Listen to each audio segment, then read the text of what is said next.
Kaka-rating lang ng lalaking ito sa pantalan para ihatid ang mga kargamento sa negosyante. Tapos nakita niyang nagkakarga ito mula sa ibang bangka. Lumabas na may naninira sa kanya at nagbebenta ng mas mura. Nagdedebate pa ang lalaki sa negosyante nang dumating ang isang grupo ng mga tao. Pinalibutan siya at gustong makipagbasag ulo.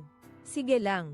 Kinuha ng lalaki ang batuta mula sa kasama niya at agad na nagsimula ang rambulan. Tumakbo ang kanyang kasintahan para awatin sila, pero itinulak siya at winasiwasan ng batuta para saktan siya. Sumugod ang lalaki para protektahan ang babae at tinamaan siya ng batuta sa likod. Ngunit hindi inaasahan ng mga mapagsamantalang ito na ang taong binubuli nila ay magiging isang mayamang negosyante balang araw, natutulong sa pagpapalago ng industriya ng pagkaing dagat ng China sa buong mundo. Ang mahirap na binatang ito ay nagngangalang Heng Shui, dahil gusto niyang makatipid ng pera para sa pagpapagamot ng kanyang kuya. Napilitan siyang bumili na lang ng mga murang siopaw, para may makain. Sinabi ng doktor kay Heng Shui na para maipagpatuloy ang pagpapagamot, kailangan niyang magbayad ng karagdagang 20 yuan para sa kanyang kuya.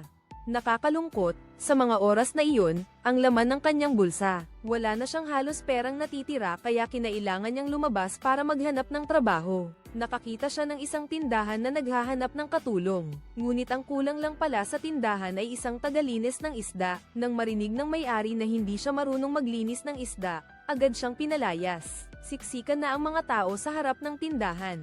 Biglang nag-resign kasi ang delivery rider kaya inis na inis ang may-ari. Ang daming paninda, wala namang sasakyan para ihatid sa pantalan. Ano kaya ang gagawin niya? Nakita iyon ni HNG Tui at tila may naisip. Tumakbo siya para hanapin si Nuet, yung babaeng nakilala niya pagdating niya rito. Pagkatapos nilang mag-usap, tumakbo siya para hanapin ang may-ari ng bangka para makipagnegosasyon.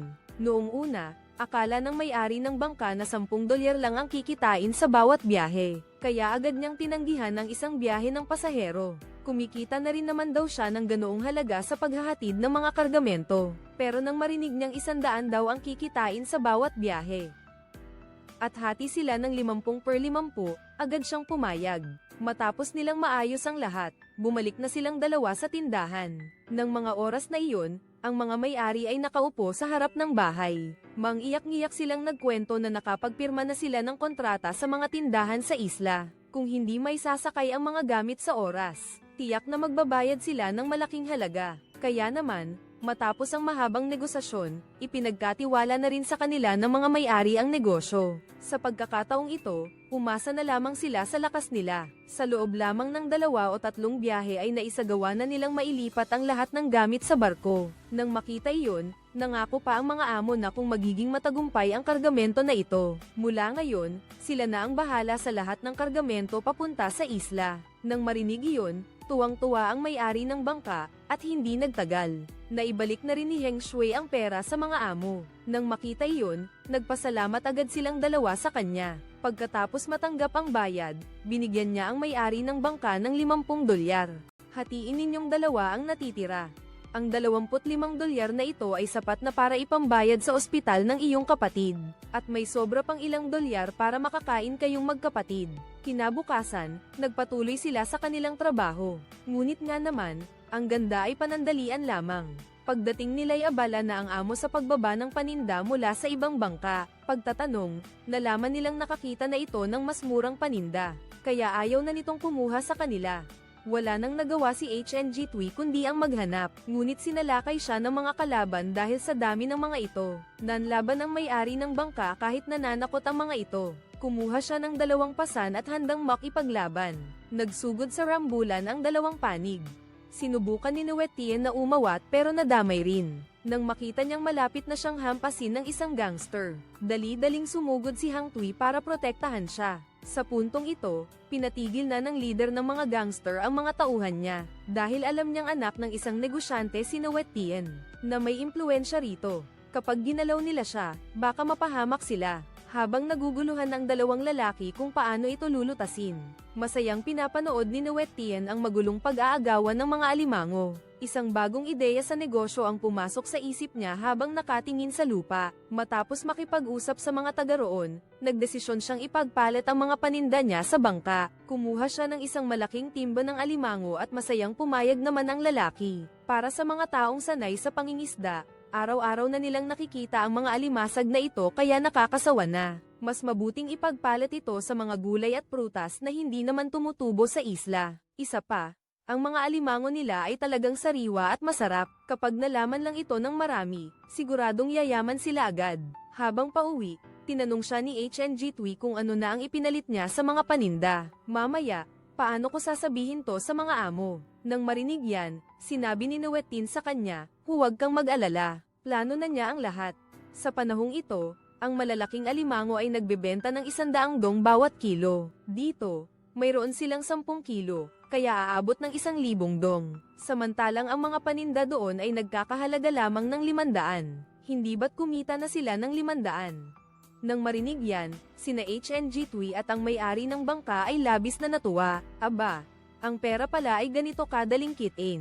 Pero sinabi rin kanina nung lalaking iyon, na kahit mahal ang mga alimasag na ito, wala silang makitang bibili kaya naman sila'y nag-aaksaya ng panahon. Nalaman ni General Buwan ang pag-aalala ni Kuya, kaya sinabi niya na may alam siyang lugar, na bumibili nito sa magandang presyo, kahit medyo nag-aalinlangan pa rin siya. Pero dahil ganyan na ang sitwasyon, kailangan niyang magtiwala sa kanya kahit isang beses lang. Di nagtagal, nakarating na rin sila sa palengke ng mga seafood. Dinala ni Hang Shui ang mga alimasag sa palengke, pero saan man siya magpunta, sinasabihan siyang masyadong mahal ang mga alimasag niya. Wala siyang magawa kaya umupo na lang siya sa gilid ng kalsada para magbenta. Sa sandaling iyon, may dumaang lalaking may 2 tirentas. Naghahanap din siya ng bibili ng alimasag, tulad mo. Nalaman niyang kara rating mo lang galing sa bundok, kaya naisipan niyang lokohin ka. Dinala ka ng may 2 tirentas sa isang bakanteng pwesto, at nagpanggap na ito raw ang pwesto mo. Sa sandaling iyon, may dumaang isang malaking boss. Matapos tanungin kay Han ang presyo, nagdesisyon siyang kunin lahat ng alimasag sa basket mo. Dinala para ihandog, nang makita ang buhok na may 2 tirentas, agad na isiniksik ang kanyang mga alimango sa loob ng basket. Mayroon ng 12.5 kilo lahat, katumbas yun ng humigit kumulang 12.50. Ibinigay ni Hang Tui lahat ng pera kay Tok 2 hati. Sabi niya, maghintay lang daw ito saglit. Pagkatapos niyang mailagay ang mga paninda sa sasakyan, babalik agad siya para hatian ito ng pera. Bago umalis, binigyan siya ng calling card ng amo. Sabi nito, kung may mga sariwang alimango raw siya, tawagan agad ito. Bibilhin daw nito lahat. Umalis na ang kliyente, nang may dumating na naman na isang lalaki. Ibulong mo sa akin ng maingat ang pangalan ng lalaking may parted hair. Sa pagkakataong ito, naloko ka. Noong una, hindi naniniwala si Heng Shui. Pero nang bumalik siya at hindi nakita ang lalaki, doon niya lang napagtanto na naloko nga siya. Sa mismong oras na ito, hinabol din ni Yut Ian at nalaman na naloko na silang lahat. Nagulat din siya dahil ang perang ito ay hindi lang sa kanya. Bukod pa rito, kasama rin dito ang perang inilaan para sa pagpapagamot ng kanyang kapatid. Kaya agad siyang tumakbo para hanapin ang lalaki, para bawiin ito, pero nagkunwari ang lalaki na walang alam. Abay, naglakas loob ka pang palitan ng puti sa itim, isisi sa akin. Naglakas loob ka pang magpalit ng lumang alimasag para lokohin ang mga customer. Nang marinig iyon, si HNG Tui ay lubos na nagulat. Paano naman kaya may ganitong kapal ng mukha sa mundo? Galit na sabi niya rito. Ang perang iyon ay kailangan mong bayaran ngayon din. Kung hindi, huwag kang umasang makaalis dito. Alam mong nakasagasa ka na nang hindi mo dapat sagasaan. Naisip ng lalaking may bangsang ibang paraan para lokohin siya. Sabi niya, kung gusto niyang makuha ang pera, kailangan siyang tumulong. Ginawa niya ang sinabi niya. Tapos hinailan niya ako papunta sa dalampasigan. Sa oras na yun, may tambak na mga kabibe sa lupa. Sabi nung lalaking may 2-block haircut, para mabawi ko raw ang pera ko. Tulungan ko raw siyang pulutin lahat ng kabibe. Ilagay ko raw sa basket at may kukuha kinabukasan. Karaniwan daw, silang lahat ang gumagawa nito. Pero dahil may iba silang gagawin, ipinaubaya nila sa akin. Tutal, kailangan ko raw ng pera para sa pagpapagamot ng kuya ko. Sila raw kasi, hindi naman nagmamadali. Nakinig ako sa mga matatamis na salitang yun. Parang nakalimutan na ni HNG Tui na niloko siya. Habang nagsusumikap siya, iniisip niya ang perang makukuha niya sa trabahong ito. Hindi na niya kailangang mag-alala sa mga gastusin sa ospital ng kuya niya. Habang siya ay masipag na nagtatrabaho, ang babaeng may bangs naman ay ginagastos ang pera ni HNG Tui. Nagkaraoke kasama ang mga kaibigan. Masyado na bang kalabisan yun? Sa kabilang banda, Dahil hindi niya mahanap si HNG Tui, si Nuetin ang naghanap sa kanyang ama. Humingi siya ng tulong sa kanyang ama. Nakita niya ang kanyang paboritong anak na nakasimangot. Agad siyang naawa at pumayag na sumama sa anak. Pagdating ng mag-ama sa dalampasigan, nakita na nila ang tambak na mga kabibe, nakalagay na sa mga basket. Dahil sa sobrang pagod, si HNG Tui ay nakatulog na rin sa buhanginan. Paggising niya ay hapon na. Matapos silang mag-usap, nalaman ni HNG Tui na mag-isang pumunta rito si Nuetin para takasan ang kasal na ipinagkasundo ng pamilya niya. Naalala niya bigla na ilang buwan na ang nakalipas, may isang kulay lila na kotse ang dumating sa bahay nila. Sinabi ng nanay niya na ang pamilya Elm ay naghahanap ng mapapangasawa, kaya ipinadala nila iyon. Nagkataon lang talaga, pero wala akong panahon para isipin yan ngayon. Habang abala sa pagkain ng pansit, biglang naalala ni HNG Tui na hindi man lang siya bumisita sa kuya niya sa ospital buong maghapon kahapon. Natakot siyang mag-alala ang kuya niya kaya umalis din siya agad. Nang mga oras na iyon, tumakbo si Nuetin papunta sa aparador, at kumuha ng isang sobrang pera at ibinigay sa kanya, at sinabing ito raw ang bayad sa pag-aayos ng buhok niya. Masayang tinanggap naman ni HNG Tui ang pera, ngunit hindi niya alam na lahat ng iyon ay pera na kinuha ni Nuetin sa sarili niyang bulsa. Hanggang sa dumating ang tatay ni Nuetin na bitbit ang maraming masasarap na pagkain pauwi para sana makipag-inuman kay Hang Tui. Yun pala, napansin na niya na siya ang manugang na matagal na niyang hinahanap para sa kanyang anak, kaya gusto niyang subukan ang ugali niya mula noong araw na yun. Nagsimulang magtrabaho si Hang Tui para sa pamilya ni Nuetin. Unti-unti siyang naging kanang kamay ng mga Lin. Ipinagkatiwala sa kanya ang pamamahala sa pangingisda, sa malawak na karagatan na napanalunan ng pamilyang Elm. Maayos ang lahat hanggang sa isang araw. Biglang dumating ang isang lalaking may bangs para makipag-away. Walang hiyang kinausap ang mga manggagawa ng pamilya, na hindi sila maaaring mangisda rito. Ayos lang daw kay Elm, pero kailangan nilang magbigay sa kanya ng kalahati ng kanilang huli. Ang yabang naman, ang gagaling ninyo, mga magnanakaw, puno na ang pasensya ko. Habang parehong mainit ang ulo ng dalawa, dumating si HNG Tui para humamon. Si Tumai, sisibayan ko siya sa pagsisid. Mula pagkabata, lumaki na siya sa dagat, kaya ang mga ganitong laro, para sa kanya ay parang kain lang ng candy. Nang makita niya ang hamon ni Hang Tui, agad naman siyang pumayag. Tinanong niya kung ano ang mga patakaran. Simple lang, ihahagis nila ang dalawang hawla na may lamang hipon at isda sa dagat. Ang bawat hawla ay may bigat na 10 kilo. Pagkatapos ng 10 segundo, sabay silang sisisid para hanapin ito. Kung sino ang unang makahanap, siya ang panalo. Kung si Tumai ang manalo, hahayaan ko siyang iuwi lahat ng nahuli namin ngayong araw. Pero kung matalo siya, simula ngayon, huwag na huwag kayong lalapit dito at manggugulo sa negosyo nila. Pagkatapos ipaliwanag ang mga patakaran, sabay silang tumalon sa tubig ang dalawa. Nag-uunahang sumilip ang mga mangingisda sa inaabang ang AI, ngunit si Hang Tui ang unang nakakita. Labis na nagulat ang mga tauhan ni na Ermao. Sa totoo lang, magaling siyang lumangoy. Kahit matalo man siya, hindi naman dapat siya gaanong tagal lumitaw. Nakitang may mali, agad siyang sumisid para hanapin ito. Lumalabas na dahil hindi siya nakapaghanda kaya siya nahirapan pagbagsak sa tubig. Kinramp ang binti niya tapos hindi sinasadyang sumabit sa lambat, kaya hindi siya makaalis. Buti na lang at agad sumaklolo si Heng Shui. Kung hindi, patay na sana siya. Dahil dito, bumilib sa kanya ang lahat. Bagamat nanalo, hindi nagmalaki si Heng Shui. Ibinigay niya ang kalahati ng huli nilang hipon at isda sa mga naka-2 braids. At pinayagan pa silang sumali sa pangisdaan ng mga Lin. Dahil sa matalinong ginawa ni Heng Shui, naging tanyag siya sa buong lugar. Kaya naman minamahal siya ng lahat ng mangingisda. Maliban sa pagiging tagapamahala ng palaisdaan, si Hang Tui ay patuloy pa rin sa paghahatid ng mga pagkain sa mga karinderya.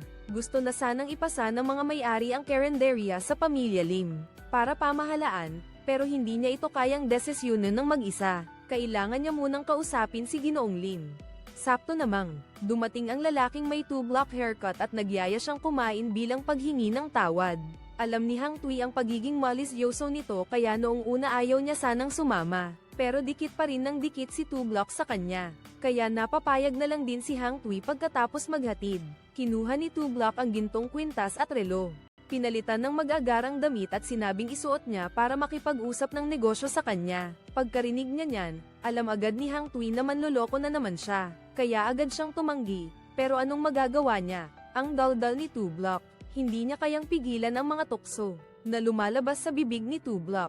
Gusto kong lumipat sa negosyo ng mga electronic appliances, tulad ng TV, washing machine, pero ang amo kong taga Guangzhou. Alam na rin na isa akong pulubi kaya tiyak na hindi magtitiwala, at hahayaan akong mamuno sa isang branch, kaya kinailangan kong hanapin si Hang Shui, para pumalit sa akin. Pagkatapos ng 3 linggong inuman, lasing na si Hang Shui, pero dahil gusto makakuha ng kontrata, uminom siya agad ng 3 baso. Samantalahin ng pagkakataon, kinuha niya ang kontrata para pirmahan ng amo. Buti na lang at dumating si Amo Lim para pigilan siya. Malinaw na malinaw ang pakana nilang dalawa. Ginamit niya si HNG Tui bilang kinatawan. Pumirma sa kontrata, tapos pag nakuha na niya, iiwan niya si HNG. Kay HNG Tui mapupunta ang napakalaking utang na ito. Galit na galit si HNG Tui nang malaman niya ang katotohanan. Akala ko magkaibigan kayo nung may 2-block haircut. Hindi ka na niya sasaktan. Natawa ako dun sa magkaibigan kayo nung may 2-block haircut. Makipagkaibigan sa isang probinsyano na katulad mo. Asa ka pa. Galit na galit si Kia HNG nang makita ang mapang uyam na mukha ni Tumay. Sinugod niya ito at sinabunutan, handa siyang bigyan ito ng leksyon na hindi nito malilimutan. Mabuti na lang at napigilan sila agad ni Boss Elm, kung hindi baka naging baboy na ang mukha niya. Dito na nag-init ang ulo ni Tumay. Mayabang niyang sinabi na sa bayang ito, walang sino man ang kayang kalabanin siya. Pati si Boss Ha ay may respeto raw sa kanya. Hindi pa man siya tapos magsalita, dumating na si Boss Ha at sinampal siya matapos mawala ang tama ng alak. Napagtanto na rin ni HNG Tui ang bigat ng sitwasyon. Hinubad niya ang lahat ng gamit sa buhok na bigay ni Ra at iniabot ito pabalik. Pagkatapos ay inihagis niya ito papunta sa kanya. Dati, bulag siyang itinuring itong kaibigan. Sa pagkakataong ito, masasabi niyang nakita na niya ang tunay na kulay nito. Paglabas, nagpasalamat pa si HNG Tui kay Mr. Ha. Kung hindi raw kinansela ni Mr. Ha ang kontrata sa Carinderia, hindi siya kikita ng perang pambayad sa pagpapagamot ng kuya niya at hindi rin niya makikilala si Mr. Elm. Para magkaroon ng ganito kaastableng buhay ngayon, malaking utang na loob niya sa taong yun. Nang marinig niya ito, hindi natuwa si Mr. Ha. Bagkos ay inisip niya na sinasadya siyang sarkastikuhin nito. Para makaganti, binayaran niya ang isang lalaki na nagtatrabaho kay Mr. Lim at hinikayat itong sumali sa smuggling. Nang malulong na ito sa pangarap na yumaman, isinumbong niya ito sa pulis para mahuli ang sindikato. Lahat ng sangkot ay nahuli na. Tanging ang traidor lang ang nakatakas dala ang pera, dahil binalaan ka na ni Boss Ha noon. Alam natin ito, gusto nang mag-imbestiga ang mga pulis. Wala na silang makakausap pa, kaya ipinaubaya na nila ang kaso sa komite ng partido. Sa tingin nila, ang lalaking iyon ay kanang kamay ni Boss, kaya malamang inutusan siya ni Boss Elm. Buti na lang at ipinagtanggol siya ng sekretarya. Kung hindi, ikinulong na siya ng mga pulis. Ngunit ang parusang kamatayan ay maaaring mapapatawad, ngunit ang kasalanan sa buhay ay mahirap patawarin. Karamihan sa kanyang mga ari-arian ay nakaselyo na. Ang natitira na lamang ay ang kanyang maliit na negosyo sa pag-aalaga ng mga hayop sa dagat at isang maliit na carinderia. Nang makita ng kanyang mga malalapit na tauhan na siya ay nasa panganib, sila ay umalis na lahat. Si HNG Tui na lamang ang natira. Nangako siya na kahit anong mangyari, tutulungan niya itong maibalik ang kanyang dating karangyan. Dinala ni HNG Tui si Noetin sa tabing dagat para makapagpahinga. Habang nilalanghap ang sariwang hangin, naalala nila ang kanilang negosyo sa pagtitinda ng alimango. Lumalawak ng lumalawak ang pamilihan ng mga produktong dagat ngayon.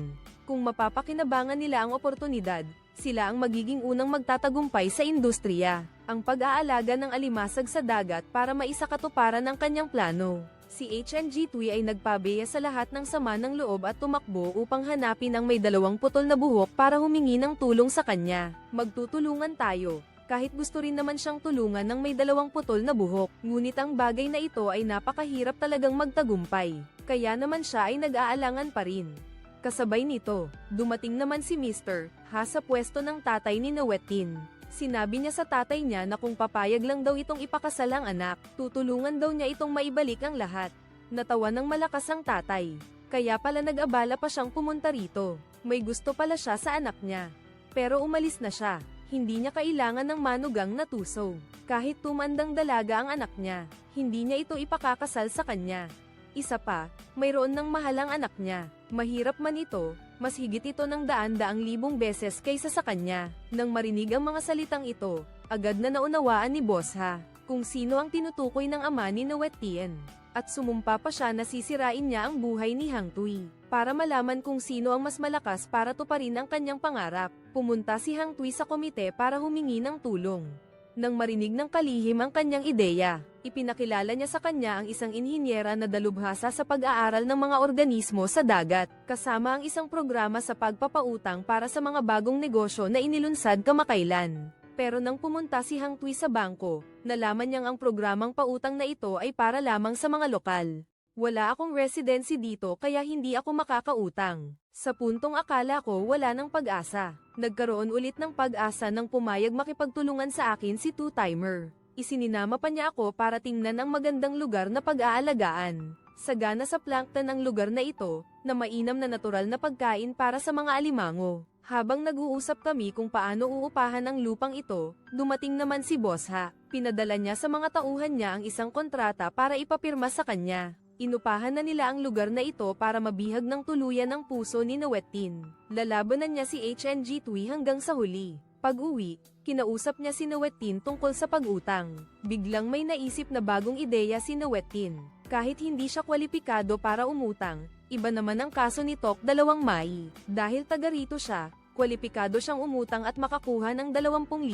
Pumunta sila sa komite para magtanong tungkol sa pagrenta ng lupa. Doon lang nila nalaman na niloko sila ni Ginoong Ha kanina. Wala pa siyang pinipirmahang kontrata. Isa pa, gagawin sa publiko ang pag-upa ng lupa. Kaya kailangan nilang pumunta sa Land Management Bureau para magparehistro at maghintay. Pagdating nila doon, kanina pa naghihintay si Mr. Ha. Matapos ang mahabang pag-uusap ng dalawang panig, dumating na rin ang direktor. May ibinalita siya sa kanilang masamang balita. Dati, 150,000 lang ang deposito sa lupa. Pero pagkatapos marebisa at maipatupad ang batas sa lupa, tumaas na ang deposito sa 250,000 kada ektarya. Pagkatapos ng maraming pag-iisip at pagtatalo, kinagat ni HNG Tui ang bala at inupahan pa rin ang lupang iyon. Nang mga panahong iyon, ang mga dating kasosyo sa negosyo ng ama ni Nawet Tien ay nagtungo sa isang restaurant para manghingi ng kabayaran.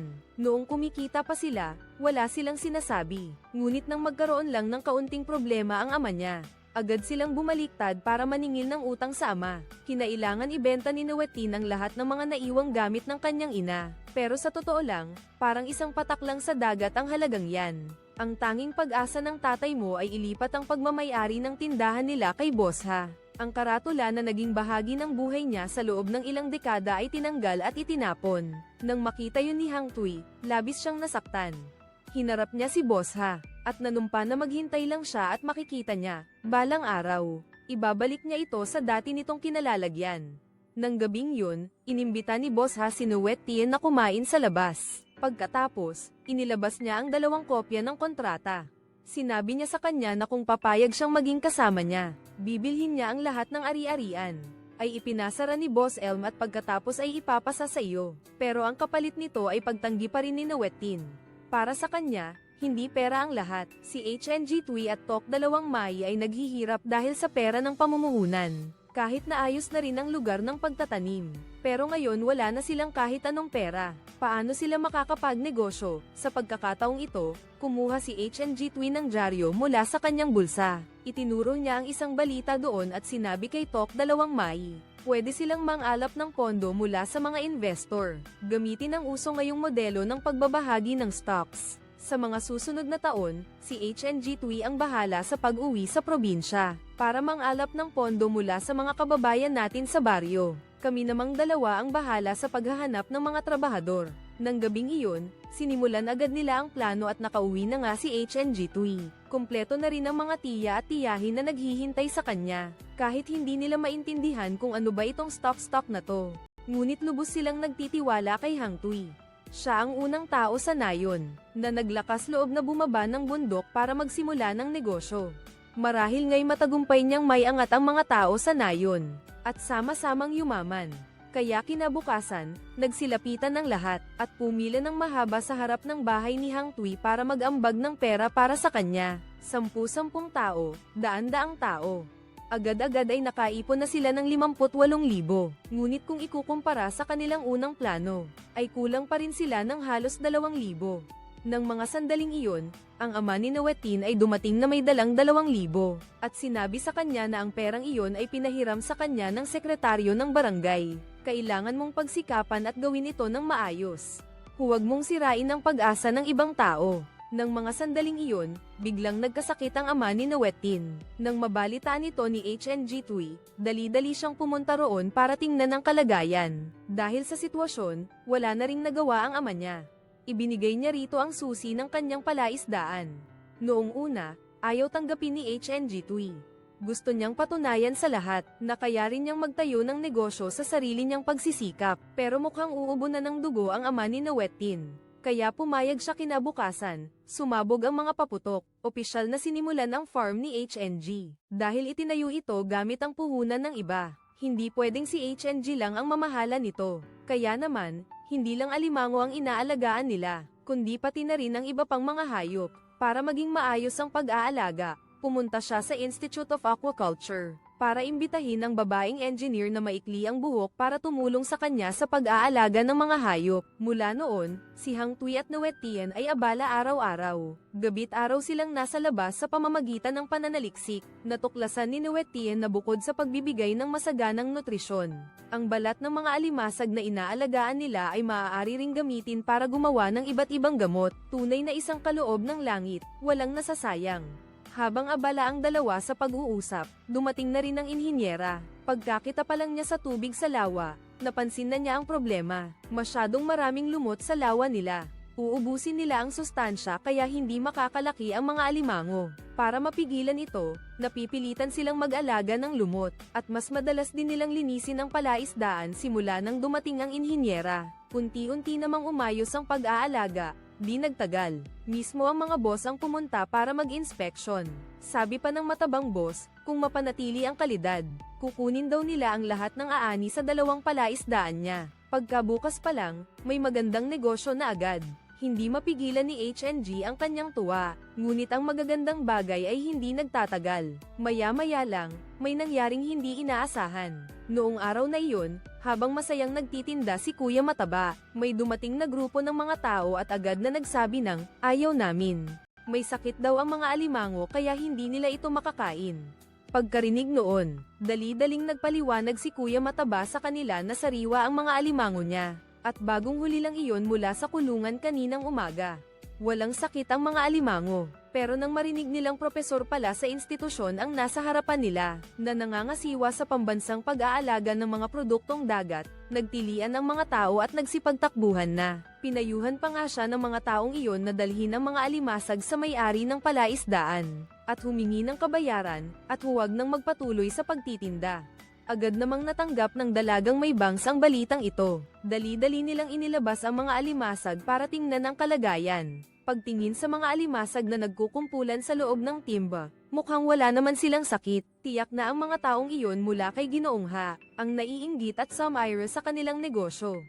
Pagkaisip pa lang niya, bigla na agad tumayo si Two Tails. Balak niyang hanapin ang mga taong yun para maningil, nang biglang magsalita ang inhinyera. Ang mga alimango nila ay may sakit nga, at kapag sumiklab ang sakit na to, ang tsansa ng pagkamatay nito ay umaabot sa 80%. At ang sanhi ng sakit na to ay dahil sa sobrang dami ng uri na inaalagaan nila sa lawa. Ngayon, ang pinakamagandang solusyon ay hulihin ang lahat ng individual na may sakit mula sa lawa. Kung hindi, mas malaki pa ang magiging lugi. Buti na lang at natuklasan agad ito. Kung hindi, baka bigla na lang silang magsara. Dahil umabot na sa ganito ang sitwasyon, nagdesisyon ng Hang Tui na ibigay ang lahat ng perang kinita nila sa mga kapwa nilang mangingisda at pagkatapos ay hayaan silang maghanap ng ibang trabaho. Pagkatapos, itapon ang lahat ng alimasag na may sakit. Pero kung gagawin nila iyon, malaki ang magiging lugi nila. Malinaw na hindi papayag si Tok Dalawang Mahi sa bagay na ito. Ikaw rin ang nagpahiram ng pera para sa lupa at ikaw rin ang humanap sa mga mangingisda. Ngayon, anong karapatan mo para paalisin sila dito? Isa pa, isa rin siya sa mga shareholder dito. Pero hindi pwedeng hayaan si Cho Hang Tui na magdesisyon ng mag-isa. Para mabawi ang puhunan, iminungkahi ni Two Tone Hair kay Hang Tui na bawasan ang presyo ng alimango. Ibenta ang ilan, kahit gaano karami ang mabenta. Pero matigas na tumanggi si Hang Tui. Dapat daw unahin ang kalusugan ng mga customer. Kapag nagkasakit ang mga alimango, ni isa ay hindi na raw mabibili. Pagkarinig nito, galit na galit si Two-Tone Hair. Ang tagal na raw, pero ni isang kasing na tubo ay wala pa. Ngayon pa raw nakipagsapalaran ng ganito, paano na raw babayaran ang utang?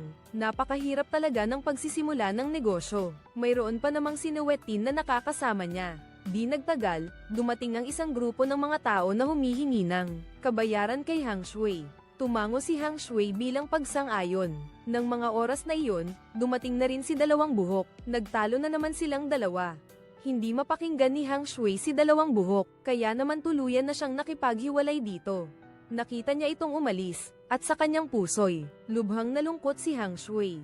Nang hapon na iyon, nagdala siya ng mga malulusog na alimango at pumunta sa bahay nito para hanapin siya. Ngunit nagtago si Dalawang Buhok sa bangka. Dahil hindi ka nagpapakita, ipinapasabi ko na lang kay lola mo ito sa'yo. Pumunta ka bukas ng umaga para sa pagsusuri ng kalidad ng mga alimango. Ang pag-aalaga sa asawa ko ay gagawin kinabukasan pagkatapos ng pagsusuri, gaya ng napagkasunduan.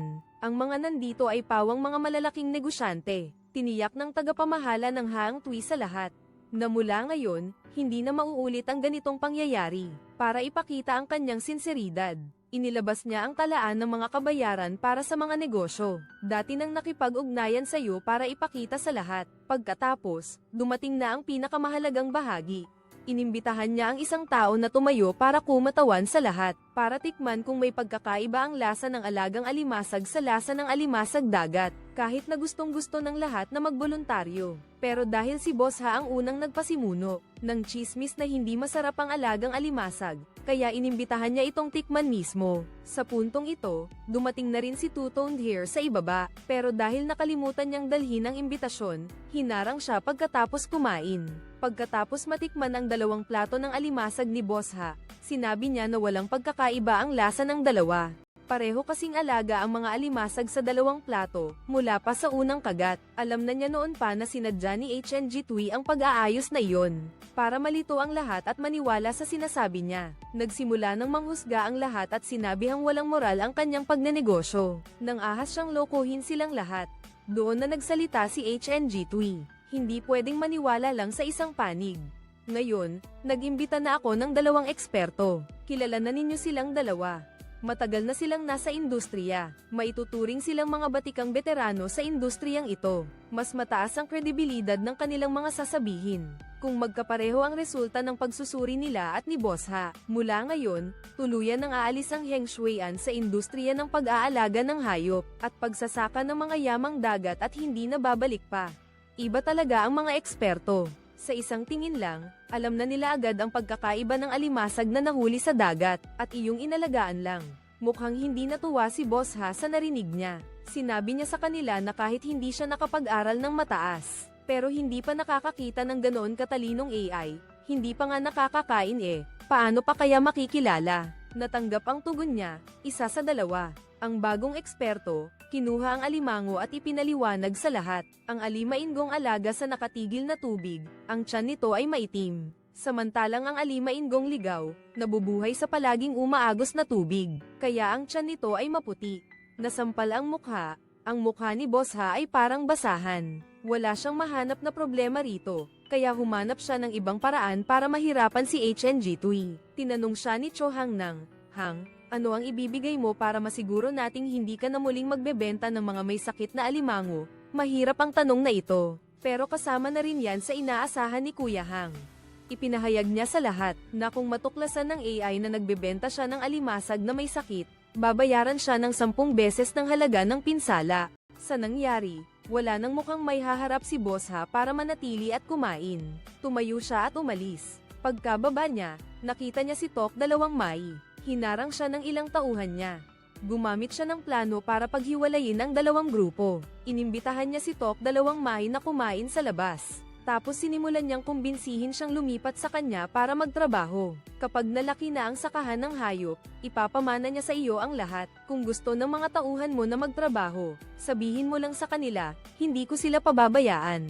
Noong una, nagdadalawang isip pa si Two Tresses, pero dahil sa pagpupumilit ng mga tauhan niya, kung hindi raw siya sasama, kakainin na lang daw nila ang pagkain ng mga isda, kaya agad siyang nagbago ng isip para matalo si Hang Tuy. Si Boss Ha, nagdesisyon na magsugal ng malaki sa pagkakataong ito. Pinagpalaki niya ang taniman ng hipon. Kasabay nito, binili niya ang lahat ng mga alaga at likas na pagkain ng mga alimango. Dahil sa sobrang taas ng presyo, sinimulan niyang hikayatin si two-timer na singilin si Hang Tuy. Siya naman kasi ang nangutang para makapagsimula ng negosyo. Natuwa naman si two-timer sa sinabi niya.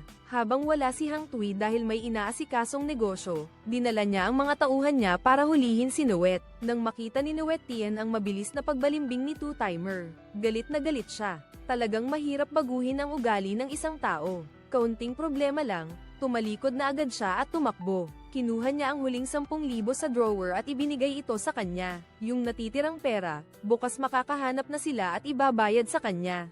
Hindi nagtagal, nakauwi na rin si Heng Shui. Masaya niyang sinabi kay Yu Xian na nakakuha siya ng malaking order. Kapag matagumpay nilang nani itong alimasag, siguradong kikita sila ng malaki. Pero nang maghanap sila para bumili ng semilya, napansin nilang doble na ang presyo nito kamakailan. Pumunta siya sa bawat bahay para magtanong, pero nalaman niyang lahat ng semilya na mayroon sila ay in-order na lahat ni Boss Ha. Naghiwalay silang dalawa para kumilos. Tumakbo si Nuet Tien papunta sa pantalan samantalang si HNG Tui naman ay umiikot sa palengke ng isda para suriin ang sitwasyon ng tila wala ng pag-asa ang lahat. Bigla na lang nakita ni HNG Tui ang sekretaryo. Matapos ang isang mahabang usapan, natauhan na rin siya. Alam na niya ang dapat niyang gawin. Nanghiram siya ng sasakyan sa sekretaryo at nagmadali papuntang pantalan. Nandoon din pala si Nuet Tien. Nagtulungan silang dalawa at nakipag-ugnayan sa may-ari ng bangka para humingi ng tulong sa pagbili ng mga paninda sa isla. Mga alimango para sa pagpaparami. Sa bawat 1,000 na bibilhin, makakatanggap siya ng 50 bilang bonus. Natapos na ring ayusin ng inhinyera ang mga palaisdaan. Ang mga alimasag na plano nilang bilhin ay 2 hanggang 3 buwan na ang edad. Sa ganitong paraan, mas mapapaikli nila ang panahon ng pag-aalaga kumpara sa kalaban. Masusolo niya ang merkado sa oras na iyon. Tuwang-tuwa si Mr. Ha dahil sa maayos na takbo ng mga bagay. Nang mabalitaan niyang handa ng anihin ang mga alimasag ni HNG Tui, parang kulog sa kanyang pandinig ang balita. Kahit alam na nila ito, wala silang magawa. Hindi pa handa para anihin ang mga alagang alimasag nila. Hindi basta-basta pwedeng anihin kung kailan nila gusto. Nakarating na sa ganitong punto, wala na silang magagawa kundi manloko. Kailangan lang nilang maaga ang mga customer kay Tai HNG Tui. Kahit anong dami ng mga alimasag nila, hindi nila ito mabibili. Bukod sa pagsisiyasat para malaman ang mukha at plaka ng sasakyan ng mayamang customer na iyon, nalaman din ng mga tauhan ni Boss Ha na nag-order si HNG Tui ng maraming basket na yari sa kawayan, na susunduan sa susunod na Miyerkules. Kaya malamang na, sa susunod na Miyerkules ang transaksyon nila. Ilang saglit lang, dumating na ang araw ng transaksyon. Inutusan ni Boss Ha ang kanyang mga tauhan na magpanggap na mga delivery man at lumapit kay Hang Tuy. Pagkatapos, sinabihan siya, alam mo ba na ang kapatid mo ay ayaw pumasok sa paaralan? Lagi na lang siyang naglalakad-lakad sa pier. Narinig ko lang yan. Agad na tumakbo si Hang Tuy para tingnan. Nang mga oras na iyon, may isa pang lalaki na hamarang sa kliyente niya at dinala ito kay Boss Ha. Pagkatapos, nagpadala pa siya ng isang taong magpapanggap na sekretarya ng kliyente, at pumunta sa poultry farm ng asawa ni Hang Tuy para pilitin silang magpadala ng paninda. Sa simula, ayaw pumayag ni Nuet dahil ayon sa patakaran, kailangan muna ng kontrata bago sila makapagpadala ng produkto. Pero mapilit ang lalaki, sinabi niyang kung hindi maipapadala sa tamang oras, babayaran nila ang danyos kaya't nag-alangan silang dalawa. Samantala, kahit na hinanap na niya sa lahat ng lugar, hindi pa rin makita ni HNG Tui ang kapatid niya. Kaya tinawagan niya ang guro nito at nalaman niyang nasa klase pa pala ang kapatid. Doon niya napagtanto na may mali kaya agad siyang bumalik. Pero huli na ang lahat, naihatid na ang lalaki sa lugar. Kulungan ng mga asawa ni Boss Ha. Tapos ngayon, itinapon na lahat ang mga alimango sa palaisdaan. Pagdating ni Hang Tuy sa kubo, nakita niya ito, bigla siyang kinabahan. Nako! Ang kasariwaan ng mga alimango 3 araw lang. Kapag hindi na ibenta at binalik sa palaisdaan, siguradong malalagas ang mga paa nila. Pagdating ng panahon, kahit kalahating presyo, wala nang bibili, wala nang ibang paraan. Kailangan naming mahanap agad ang kliyenteng iyon. Sino ang mag-aakala na ang laki ng produksyon dito, doble o triple kaysa sa kabila, balak nilang lumipat ng kasosyo agad-agad. Dumating na rin ang inspector nila, at sa isang sulyap lang, natuklasan na agad ng inspector ang problema. Isa-isa niyang binuhat ang mga alimango at tinanong si Boss Ha kung ano ang mga pangalan nito. Lumabas na para kumita ng diferensya sa presyo. Hinalo ni Boss Ha ang mga alimainggong primera klase at segunda klase, para linlangin ang iba, pero minamaliit mo siya. Ito ang ikinabubuhay niya. Paano ito makakalusot sa matalas niyang paningin? Sa pagkakataong ito, dumating na rin sina Heng Shui at Yuak Xian. Pagkakita pa lang niya sa mga alimango sa palanggana, napagtanto niyang walang halaga ang mga ito. Ang customer na iyon ay hindi na nagpakita pa ng anumang paggalang. Sinabi niya sa amo ni Han na dapat maging matapat ang isang tao. Kung hindi, hindi tayo yayaman. At ang pakikipagtulungan ni na HNG Tui at ng may-ari na taga Shanghai ay magpapatuloy ayon sa plano. Ang bumibili ay bukas palad na pumirma pa sa kontrata para sa susunod na batch. Ngunit habang tumataas ang kanyang katanyagan, isang hindi inaasahang pangyayari ang naganap. Si HNG Tui ay nagdesisyong ipagbili ang kanyang palaisdaan. Nang malaman ng balitang ito, lahat ay nagulat. Ang palaisdaan ng alimasag ni Heng Shui ay talagang isang puno na nagbibigay ng pera. Bakit bigla na lang ipinagbibili ng walang dahilan? Pagkatapos malaman ng balitang ito, mabilis na bumalik si Two Tails para ipaalam kay Boss He. Nang marinig ang balitang ito, labis na nagalit si Yuak Xian. Ngunit sa pagkakataong ito, ipinaliwanag ni Heng Shui sa kanya na, parami ng parami ang mga pamilyang nag-aalaga ng alimasag, at mangyayari rin ang sobrang supply. Sa oras na iyon, magiging matindi ang kompetisyon sa merkado. Bumababa ng husto ang presyo ng alimasag, kaya bakit hindi na lang umatras ng maaga para maprotektahan ang mga benepisyo? Nangyayari ito habang may isinasagawang panayam ang istasyon ng telebisyon sa pambansang palaisdaan. Masiglang nagsasalita ang direktor ng biglang. Magkagulo ang mga manggagawa. Lumalabas na 3 buwan na silang walang sweldo. Wala silang natatanggap na kahit isang sentimo. Ubus na ang pera nila sa bahay kaya napilitan silang magprotesta. Nangyari ito habang dumadaan si HNG Tui. Pinayuhan niya ang mga tao na tanggapin na lang ang pera at magretiro na. Lihis na sa panahon ang mga pambansang kumpanya.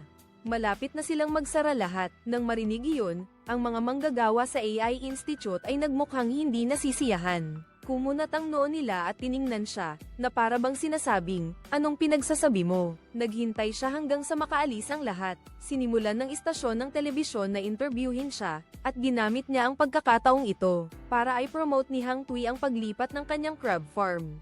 Hindi nagtagal, nagsimula na ang bidding. Dahil sa malawakang pag-uulat ng balita, maraming maliit na negosyante ang dumalo sa bidding. Pati na rin ang mga investor mula sa ibang mga probinsya. Nagpadala rin ng tao si Boss Ha para makiisa at pagkatapos ay ginamit ang 260,000 para bilhin lahat ng 4 na palaisdaan ni HNG Tui. Naging maayos ang bilihan kaya tuwang-tuwa siya. Ngayon, hawak na niya ang buong merkado ng alimango. Samantala, matapos umalis sa negosyo ng pag-aalaga ng alimango, nagdesisyon si HNG Tui na mag-alaga ng isdang yellow croaker. Ito ay isang bagong produkto, na patok sa mga tao sa Hong Kong. Pero napakahigpit ng proseso sa pag-aalaga ng isdang ito. Masyado pong kaunti ang ani kaya kahit mataas ang presyo, hindi marami ang nakakabili. Pagkatapos kong makapag-usap kay Noetin tungkol dito, agad akong pumunta sa komisyon para humingi ng permiso. Pagkatapos ay pumunta ako kay Boss Ha para bilhin ang restaurant na naiwan ng tatay ni Noetin. Kahit wala na akong sapat na pera para magpatuloy sa pag-aalaga ng mga alimango. Dahil sa pride, matigas pa rin ang ulo ko at ayaw kong pumayag.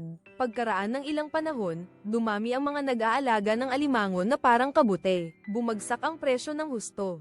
Doon lang nagising si Boss Ha. Bakit noong panahong iyon ay bigla ang gustong ipagbili ni Heng Shui ang pabrika? Sa puntong ito, lahat ng hinala ay nagsimulang ibunton kay Tok 2 Mai. Matagal na nilang pinaghihinala ang nakikipagsabuatan siya kay Heng Shui para ipagbili ang mga palaisdaan sa napakataas na presyo. Nang marinig ito, labis na nasaktan si Tok 2 Mai. Buong puso siyang nagsakripisyo para sa lugar na ito. Ngunit ngayon ay kailangan niyang tiisin ang masamang reputasyon, kaya't hinanap niya si Boss Ha para pakiusapan itong magsalita para sa kanya. Ngunit hindi niya inaasahan na babanggitin pa nito ang taong tumulong sa kanya para umasenso. Ano ka ngayon sa amin? Traidor ka. Wala nang patutunguhan ito. Umalis na si Two-Timer at bumalik sa pantalan, para matustusan ang gastusin sa Tollier. Napilitan si Boss Han na isauli ang restaurant kay Hang Tui. Tuluyan siyang nabigo, sa dami ng kanyang pakana, nauwi lang siyang katatawanan. Nang mabalitaan niyang bumalik na sa pantalan si Two-Timer para maging kargador, pinuntahan siya ni Hang Tui. Matapos ang lahat ng nangyari, si Tok Dalawang Mai ay labis ding nag-aalala. Nakita niyang itinuturing pa rin siya ni Heng Shui bilang kapatid. Sa puso niya, siya ay parehong nagagalit at naantig. Pinahid niya agad ang mga luha. Ang negosyo sa Institute ng Aquaculture ay lalong bumabagsak, hindi na nakakatanggap ng sahod. Hindi lang nagwelga ang mga manggagawa, balak pa nilang ibenta ang lahat ng makinarya. Ang mga modernong makinarya sa pabrika para pag-usapan ang tungkol sa kaligtasan ng pabrika. Nang hapong iyon, nagpatawag ng pulong si Secretary Zhao. Iminumungkahi ko na makipag-joint venture sila sa pabrika ni HNG Tui. Pero ang mga opisyal dito ay pawang may lumang ideolohiya. Ayaw nilang mapabilang sa mga kapitalista. Ang mga taong gaya ni HNG Tui ay sumisikat lamang kung tama ang panahon. Pagkatapos ng ilang panahon, kapag nawala na ang popularidad, walang mag-aaruga sa kanila. Wala na silang makain kahit kaunting kanin. Sa panahong ito, tumayo si HNG Tui, at ipinakita sa kanila ang kanyang plano sa pag-aalaga ng isdang D, gamit ang kanyang sariling ginto, pero ang direktor ay nanatiling duda tungkol sa kakayahan niya sa pag-aalaga ng isdang maya-maya, na ilang taon na nilang pinag-aaralan pero hindi pa rin nila magawa. Akala mo ba AI ka at parang ang dali lang nito para sa'yo? Nang marinig ito, napatayo si Hang Tui.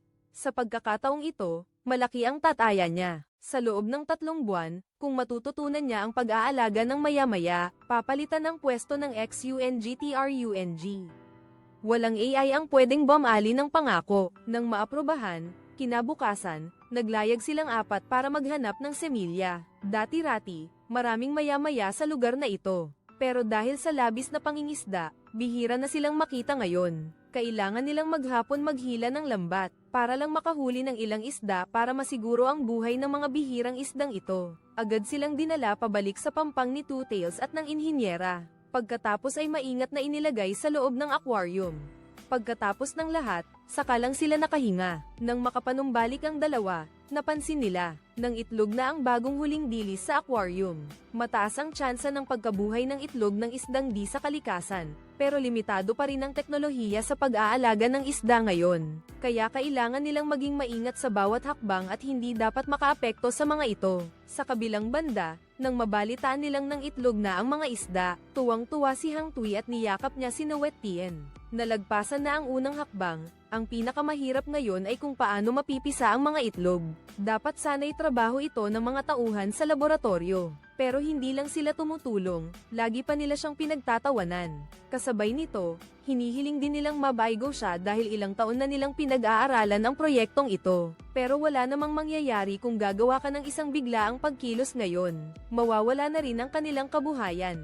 Habang abala sila sa pagsusugal, dumating si HNG Tui dahil hindi pa sila nagkakakilala, kaya hindi nila alam na ang pinag-uusapan nila ay ang lalaking nasa harapan nila na patuloy na nagsasalita ng magaganda at nakakaakit na mga salita. Natapos ang pagsusugal, bago pa man mag-alas 5 ay umuwi na siya. Sa nakita niya, naisip ni HNG Tui, tama lang, tamad na manggagawa, kaya naman pala, magpapasara muna ang pagawaan at maghihintay na makaalis ang lahat bago ibunyag ni Hang Tui ang tunay niyang pagkatao sa kalbong matanda. Nang malaman niyang si Hang Tui siya, agad siyang humingi ng tawad. Pero ang mga bagay na ito ay normal na buhay lang. Dito, unti-unti ka ring masasanay. Nang marinig iyon, mas lalong nadismaya si Hang Tui. Kaya tumakbo siya para hanapin ang direktor, pero sa panahong ito, ang paggawa para sa bayan ay ganito talaga. Malaking bagay na ang narito ang lahat. Wala nang nagawa si HNG Tui kundi bumaantong hininga ng ibigay niya sa direktor ang sweldo nito para sa buwan na ito. Bilin niya rito na tanging mga karapat dapat lang ang dapat tumanggap ng pera. Pagkaalis ni HNG Tui, nagkagulo ang mga tao mula sa ibang departamento. Pinag-agawan nila ang pera sa kamay ng direktor na parang mga gutom na tigre. Kinabukasan, nang dumating si HNG Tui para i-check ang sitwasyon, sari-sarili ang ginagawa ng 3 tao sa duty room. Alam na pala nila ang tunay niyang pagkatao, kaya medyo nagdahan-dahan na siya. Nakita niya si kuya ay tinago niya agad ang mga gamit. Sa ganitong sitwasyon, wala na siyang inaasahan pa sa mga taong ito. Nang hapong iyon pagkatapos ng trabaho, inutusan ni Hang Tui ang inyerang makipagkita kay Ginoong Luke sa Instituto ng Pananaliksik. Sa simula ayaw tumulong ni Ginoong Luke, ngunit nang malaman niya na, si Hang Tui pala ang nangunguna sa pag-aalaga ng alimango. Agad niyang ibinigay ang mga sikreto na matagal na niyang pinag-aralan sa kanya. Pagkatapos ng maraming araw ng masusing pag-aaral, sa wakas ay nagtagumpay sila sa pagpisa ng mga itlog ng isda, na may mahigit 70% na survival rate. Iminungkahi ng inhinyera na ipadala niya ang tubig na ginagamit sa pag-aalaga ng isda para masuri. Para sa Golden Snapper, ang kalidad ng tubig ay isang napakahalagang salik, ngunit nang dalhin na nila ang tubig sa laboratorio para masuri, ang babaeng chemist ay nag-sick leave na pala. Matagal na rin pala, at hindi pa man lang siya nagpaalam sa kanya, kahit na siya ang direktang namamahala rito ngayon. Nang malaman ito, si Hang Tui ay nagpunta sa direktor para humingi ng tao, ngunit sinabi nitong abala raw siya nitong mga araw na ito, kaya't bahala na raw siya. Kinagabihan, si Boss Ha ay nagpunta kay Old Baldhead, tapos ginamit ang 3 beses na mas mataas na sahod para suhulan ang impormasyon mula sa kanya dahil hindi napapanahon ng pagsubok sa kalidad ng tubig.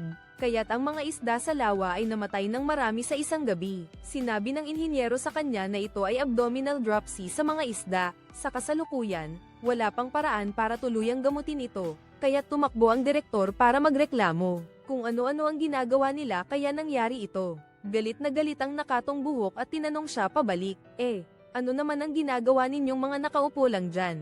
Hindi nagsalita si Sao sa kanila, pero sa puntong ito, wala ring malulutas ang pagtatalo.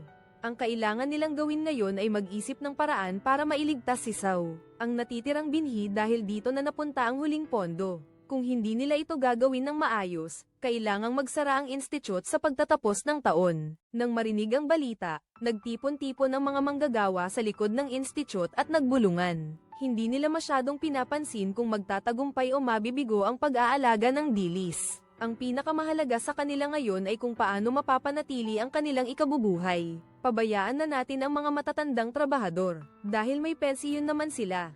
Kawawa ang mga kabataan. Sarado na ang pabrika. Saan sila pupunta ngayon? Dahil sa pag-aalala, napagdesisyonan nilang hanapin si HNG Tui para awayin. Kahit anong paliwanag ng inhinyera at ni HNG Tui, ayaw nilang makinig. Gusto na lang nilang itigil ang proyekto. Sa sobrang inis, sinigawan sila ng naka-2 block, ayaw nyo magtrabaho. Puro kayo laro. Sino ang sisisihin nyo ngayon? Aba, mainitan din pala ang ulo ng kabila kaya ayon, nagsuntukan sila. Sa ganitong sitwasyon, wala nang aasahan pa si HNG Tui sa mga tamad na ito.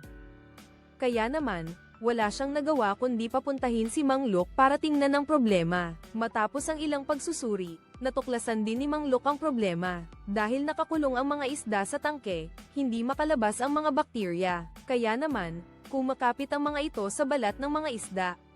Para masolusyonan ito, kailangan nilang bumili ng algae para linisin ang tubig. Pero napakamahal ng produktong ito at kailangan pang i-import. Kaya hindi nila alam kung saan ito hahanapin. Bigla niyang naalala ang babaeng technician na nag-inspection para sa kliyente niyang taga Shanghai. Dahil taga Hong Kong siya, hindi magiging mahirap para sa kanya na hanapin ang mga ito. At tama nga siya. Kinabukasan lang, dinalhan na siya ng maraming algae. Nalutas na ang krisis. Sana'y maligtas ang fish farm.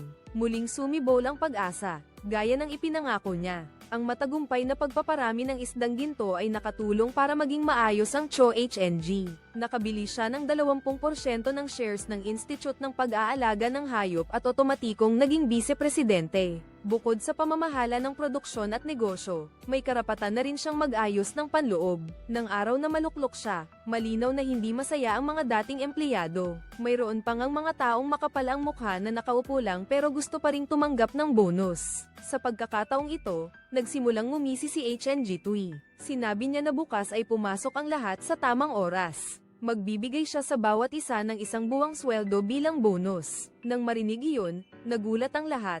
Hindi nila inaasahan na ang mga bagong upo ay magkakaroon ng ganitong biyaya. Hindi nila alam na naghihintay sa kanila ang isang matinding pagsubok. Mula ngayon, kada 3 buwan, magkakaroon sila ng pagtatanggal. Magsisimula ng itala ng supervisor ang progreso ng trabaho. pati na rin ang bilang ng paglabag sa patakaran ng bawat isa. Kukwentahin ang puntos, pagkatapos ng 3 buwan, kung sino ang may pinakamababang puntos ay tatanggalin. Hindi nagtagal, ang listahan ng ranggo ng mga manggagawa ay naipaskil na rin sa bulletin board, kung saan makapal ang mukha niya para humingi ng bonus. Siya na naman ang huling nakakita kaya agad siyang nagsumbong kay HNG Tui. Saka lang niya nilabas ang attendance sheet ngayong buwan. 7 ang absent mo, 16 na late, 12 maagang umuwi. 30 araw lang ang isang buwan, ganyan ka pumasok, mabuti pa, wag ka na lang pumasok. Kahit klaro na ang ebidensya, nagdadahilan pa rin siya. Yung iba nga nail late, okay lang. Ako lang tong late, bawas agad sa bonus. Hindi naman patas yun. Pero matigas na si HNG Tui ngayon. May batas ang bansa, may patakaran ang kumpanya. Maliwanag na, gawin mo na lang. Huwag ka ng humangal. Ikaw ang bahala kung aalis ka o hindi, walang pilitan. Ituring mo na lang itong pagsubok, bibigyan kita ng 3 buwan para maobserbahan ang performance mo. Kung magsisikap ka, hindi kita tatanggalin. Patuloy kitang pagtatrabahuhin. Simula noon, si Toktet ang naging pinakamaagang dumarating sa pagawaan. Hindi pa nakakaupo ang iba sa kanilang mga pwesto, tumatawag na siya. Nakipag-ugnayan na siya sa mga kliyente at nang makita iyon, ang kalbong lalaki ay nakaramdam din ng kaunting ginhawa. Ngunit ang babaeng inhinyero na taga-Suri ay iba. Kung ano ang gusto niyang gawin ay gagawin niya, wala siyang pakialam. Kahit nasa top 10 mula sa pinakahuli, hindi pa rin siya nag-aalala. Palagi siyang late at umuuwi ng maaga. Simula noon, unti-unting gumaganda ang negosyo ng pabrika. Nagdesisyon ang punong guro na magbitiw sa pwesto at ipinagkatiwala ang pamamahala kay Hang Tui. 1 taon na ang nakalipas simula nang simulan ni Hang Tui ang reforma. Naging maayos ang lahat. Tumaas ng malaki ang kita ng buong pabrika. Dumable din ang sweldo ng mga manggagawa. Naging doble o triple pa nga. Naging mas masipag din ang mga manggagawa sa pabrika. Kaya nga, ang darating ay darating din. Ang babaeng taga-quality control ay nasa hulihan na rin ng listahan. Kahit anong payo ang ibigay ng iba, determinado si HNG Tui na tanggalin siya. Walang lugar dito para sa mga tamad. Dumating na rin ang araw ng pag-export ng mga isdang may gintong kaliskis. Para sa pagdiriwang, pumunta mismo ang sekretaryo para ihatid ang mga sasakyan. Sa gitna ng hiyawan at suporta ng lahat, nakarating ang truck sa daungan. Pero hindi nagtagal, tumawag ulit si Two-Timer para ibalita sa kanila na mahigit 1 linggo nang nakahimpil sa daungan ang kargamento ng isda, wala pa rin kumukuha nito. Sa tuwing tatawag sila sa kabilang partido, ang sagot lang ay, alam na namin, pero wala pa ring dumarating. Malaking problema na ito. Habang tumatagal ang mga produkto sa daungan, lalaki ng lalaki ang babayarang renta sa pag-iimbak, at siguradong masisira na rin ang mga isda. Dahil sa kakaibang pangyayari, binuksan ni Hang Tui ang kontrata para suriin.